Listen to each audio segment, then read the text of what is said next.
You can be a genius with numbers and still be terrible with money. Because money isn't about math, it's about behavior. Every decision you make with money comes from your emotions, your upbringing, and your unique story. In this video, we'll unpack the psychology of money, the book that reveals why being financially smart starts with understanding how your mind works. Morgan Housel starts with a bold idea. No one is crazy with money. Everyone makes decisions that seem strange to others, but completely logical in their own world. If you grew up during the Great Depression, you learned to fear risk. If you grew up in the age of crypto booms, you learned to chase it. We all see money through the lens of our experiences, not through logic, not through spreadsheets. Once you realize that, you stop judging others and start understanding yourself. Your personal experience with money makes up maybe 0.01% of what's happened in history, but it shapes 80% of how you think. We love to credit success to intelligence and blame failure on mistakes, but life runs on luck and risk. Bill Gates became Bill Gates partly because he had access to one of the only computers in the world as a teenager.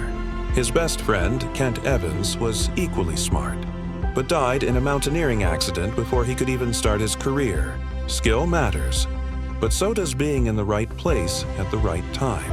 That's why humility is powerful. Never assume success is permanent, and never think failure means you're doomed. Nothing is as good or as bad as it seems.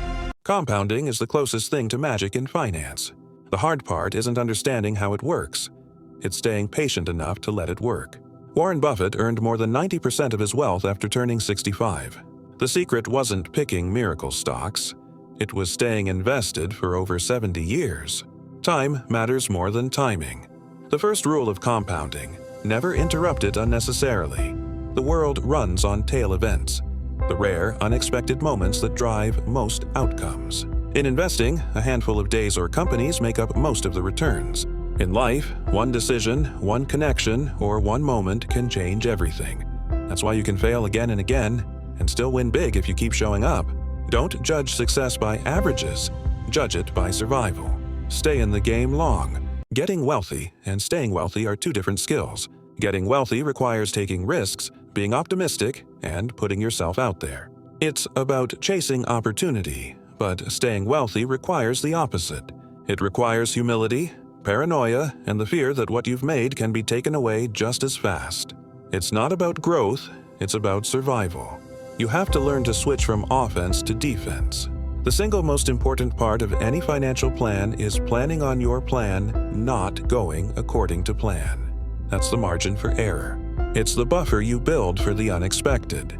Whether it's having extra cash, diversifying your investments, or just not taking on too much debt, room for error is what lets you endure the inevitable surprises life throws at you.